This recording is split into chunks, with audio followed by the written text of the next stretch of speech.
السلام عليكم ورحمة الله وبركاته. أعوذ بالله من الشيطان الرجيم. بسم الله الرحمن الرحيم.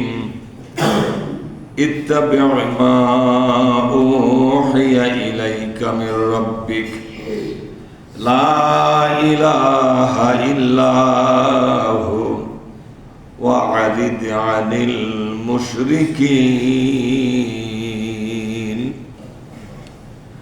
আমরা সকলে বলি আলহামদুলিল্লাহ। সালাত এবং সালাম বিশ্ব নবীর প্রতি সাল্লাল্লাহু আলাইহি ওয়াসাল্লাম। সম্মানিত ভাইয়েরা, সূরা আনআমের 106 নম্বর আয়াতটা পড়লাম, ছোট্ট আয়াত। আসুন এই আয়াতের মাধ্যমে আল্লাহ পাক আমাদেরকে যে হেদায়েতি কথা বলেছেন আমরা মাতৃভাষায় বুঝে নেওয়ার চেষ্টা করব। ওমা তৌফিকি ইল্লা বিল্লাহ। আল্লাহ পাক বলছেন ইত্তাবিউ, মেনে চলো, মান্য করে চলো, মা ওহিয়া ইলাইকা মির রাব্বিকা, যে বিধান তোমার রবের পক্ষ থেকে তোমার কাছে নাজিল করা হয়েছে সে বিধানকেই মেনে চলো।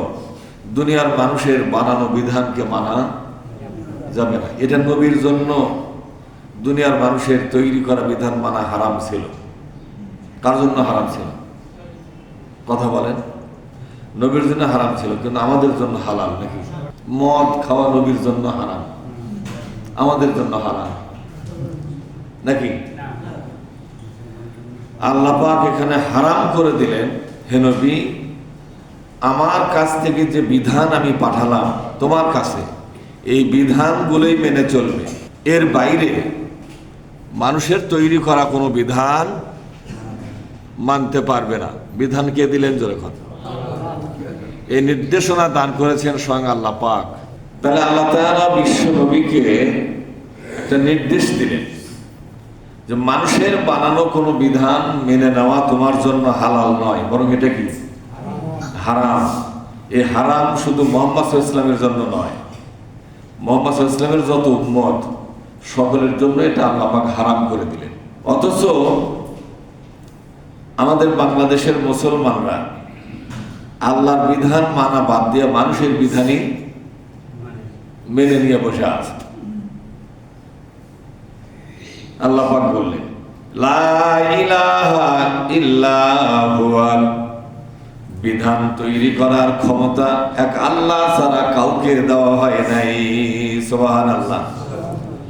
মানুষের জন্য বিধান তৈরি করার অধিকার কোনো মানুষকে দেওয়া হয় নাই। এই দায়িত্ব সম্পূর্ণ কার?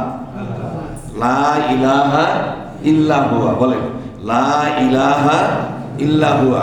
তিনি ছাড়া বিধান তৈরি করার এখতিয়ার বা ক্ষমতা কারো নাই।